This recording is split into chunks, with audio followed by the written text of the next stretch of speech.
सोचता हूं अकबर बादशाह की किसने हिंदुस्तान पर 50 बरस हुक्मरानी करने में मदद की, जबकि इमरान खान 5 बरस भी पूरे ना कर सके। दोनों में क्या फर्क था? एक ही खित्ता, एक जैसे लोग और एक जैसे मसाइल। आप सब कहेंगे एक कदीम बादशाह और जमहूरी वजीर आजम के माबैन क्या बेवकूफ़ाना मवाजना करने की कोशिश कर रहा हूं।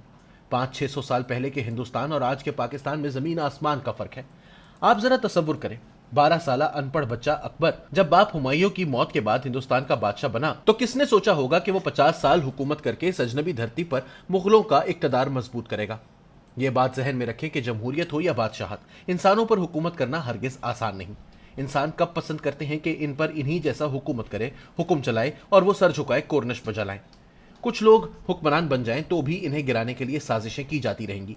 दरबार में साजिशें होंगी या इनके खान और मलिक और दीवान बगावतें करेंगे ताकि वो इस बादशाह की जगह ले सकें। दुनिया का सबसे बड़ा नशा इंसानों पर हुकूमत करना है।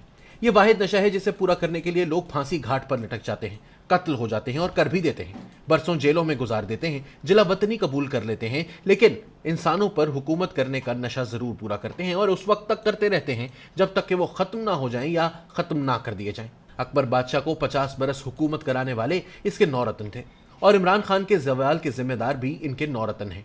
साबिक चीफ जस्टिस साकिब निसार से इमरान खान की लाहौर में मुलाकात हुई। ये मुलाकात बहुत से हलकों में नए तनाज़े का सबब बनी है। नवाज लीग तनकीद करती रही है कि साकिब निसार ने इमरान खान को क्लीन चिट दी और नवाज शरीफ को ताहयात नाअहल कराया। अब इस मुलाकात के बाद यकीनन नवाज लीग को दोनों पर तनकीद का एक और मौका मिलेगा। खैर, मैंने साकिब निसार साहब को खुद फोन करने का फैसला किया। मेरे अंदर का रिपोर्टर मुझे चैन से नहीं बैठने दे रहा था कि पता तो करूं आखिर इस गैर मामूली मुलाकात में क्या कुछ डिस्कस किया गया। साकिब निसार साहब की खूबी है कि फोन उठाकर बात कर लेते हैं। जब वो चीफ जस्टिस ऑफ पाकिस्तान थे तो उस वक्त भी उनसे फोन पर कभी कभार बात हो जाती थी। वो हमारा प्रोग्राम शायद कभी कभार देख लेते थे, लेकिन हमारा प्रोग्राम देखने का हमें यह नुकसान भी हुआ कि एक दिन उन्होंने मुझे, आमिर मतीन और मोहम्मद मालिक को एक प्रोग्राम पर नोटिस देकर सुप्रीम कोर्ट बुला लिया और खूब रगड़ा लगाया कि हमें कैसे जुर्रत हुई कि इनके एक केस पर तबसरा करें। खैर, रिटायरमेंट के बाद इनसे फोन पर बातचीत होती रहती है। वो खुली डुल्ली बात करते हैं और पूरी बात करते हैं। मैंने फोन पर पूछा, सर जी, आज आपकी खान साहब से मुलाकात हुई थी, क्या बातें हुई? मेरा ख्याल था शायद वो ना बताएं, लेकिन मैंने रिपोर्टर के तौर पर रिस्क लिया। उन्होंने 2-3 बातें ऑफ द रिकॉर्ड कहकर बाकी पूरी तफसील ऑन रिकॉर्ड बता दी। बताने लगे कि खान साहब को एहसास है कि इनके कानूनी आईनी मुशीरों ने इन्हें दुरुस्त मशवरे नहीं दिए, खुसूसन इन्हें जो राय स्पीकर की रूलिंग पर दी गई थी वो दुरुस्त नहीं निकली, जिससे ये सारा बहरान पैदा हुआ। अब इमरान खान चाहते हैं कि साबिक चीफ जस्टिस इन्हें कोई लीगल टीम बताए, कुछ वकीलों के नाम बताए, बाकी बातें क्या हुई इन्हें कुछ देर के लिए छोड़ देते हैं। ये बड़ी अहम बात है जो साबिक चीफ जस्टिस ने बताई कि साबिक वजीर आजम को एहसास है कि इन्हें एडवाइजर ने मरवा दिया। मुझे ये सुनकर 2 बातें याद आई। आसिफ अली जरदारी ने अपनी तकरीर में कहा था कि खान साहब जिनसे मशवरे करके अपनी कानूनी और आईनी जंग लड़ रहे हैं, इनमें से 2-3 लोग तो ऐसे थे जो पीपल्स पार्टी और नवाज लीग से जाती दुश्मनी के लिए मशहूर हैं और वो दरअसल इमरान खान की हमदर्दी में अपनी दुश्मनी निकाल रहे थे। लिहाजा इनके मशवरों पर चलकर इमरान खान का वही हशर होना था जो हुआ। मुझे मारियो पुज़ो के नावल गॉडफादर की वो सतरें याद आ गई कि अपने दुश्मन से नफरत ना करो वरना तुम इसे सही तौर पर जज नहीं कर पाओगे और मारे जाओगे। दुश्मन को भी न्यूट्रल आंख से देखना चाहिए ताकि आप इसको दुरुस्त पढ़ सकें। दूसरी बात जो मुझे याद आई वो वजीर आजम इमरान खान से मेरी और आमिर मतीन की वजीर आजम हाउस से इनकी रुखसती से 2 दिन पहले की मुलाकात थी, जिसमें आमिर मतीन इनसे पूछ रहे थे कि वो कल कौमी असम्बली के इजलास में ऐसा कौन सा तुरुप का पत्ता फेंकने जा रहे हैं जिससे पूरी ऑपोजिशन भाग जाएगी। आमिर मतीन का यह सवाल सुनकर काफी देर तक खान साहब मुस्कुराते रहे, चेहरा खुशी से चमक रहा था। उनके किसी मुशीर ने ऐसा मशवरा दिया था कि कल ऑपोजिशन का नामो निशान तक नहीं रहेगा। आमिर मतीन ने फिर पूछा तो साफ लग रहा था कि खान साहब इस मशवरे को जहन में रखकर एंजॉय कर रहे हैं। आमिर मतीन को कहा, बस देखते जाओ मैं इनके साथ करता क्या हूं।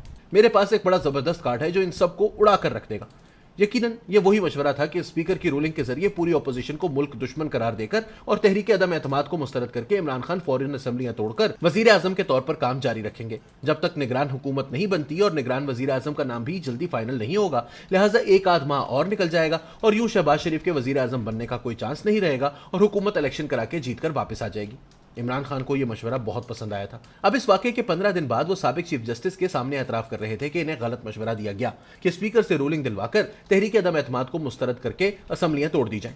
अब जब सब कुछ हो चुका है तो इन्हें एहसास हो रहा है कि शायद जरदारी साहब ने खान साहब को इनके जोशीले मुशीरों के बारे में दुरुस्त कहा था कि वो नून लीग और पीपल्स पार्टी की दुश्मनी में इन्हें मरवा देंगे। अब खान साहब जब मुड़कर देखते हैं तो इन्हें शिद्दत से यह एहसास होता होगा कि इन्हें बराह रास्त अदालत से लड़ा दिया गया। बात वजीर आजम पर तौहीन अदालत लगाकर गिरफ्तार करके जेल भेजने तक पहुंचाई गई। सुप्रीम कोर्ट भी रात गए खुल गई, कैदियों की वैन भी बुला ली गई। अदालत ने स्पीकर की रूलिंग मुस्तरद करके असेंबलियां बहाल कर दी थी और स्पीकर को पाबंद कर दिया था कि वो 11 अप्रैल को वजीर आजम के खिलाफ तहरीक अदम एतमाद का प्रोसेस कराएं। अब इमरान खान लाख कहते रहे कि इनके मुशीरों और लीगल टीम ने इन्हें मरवा दिया। इनके मुशीर बड़े सियाने थे कि वो खान साहब को वही मशवरा दे रहे थे जो वो सुनना चाहते थे। ये जिम्मेदारी इमरान खान को लेनी पड़ेगी कि उन्होंने अपने गिर्द वही लोग इकट्ठे किए जो इनकी तरह शरीफ और जरदारी से इंतकाम लेना चाहते थे। इनके गिर्द सियासी अप्रोच रखने वाले लोग कम थे। वो सब इस बात पर यकीन रखते थे कि कौमी असम्बली को ही उड़ा देते हैं। असम्बली को उड़ाते उड़ाते खान साहब और इनके सियाने मुशीर सब उड़ गए। सारा खेल मुशीरों का है। मुशीर ही आपको अकबर बादशाह की तरह 50 साल हुकूमत कराते हैं और मुशीर ही 3.5 साल बाद वजीर आजम हाउस से आपको कंधों पर बिठाकर बाहर सड़क पर छोड़ जाते हैं कि शाबाश, अब दोबारा सिफर से शुरू करो और लगे रहो। राम भली करे।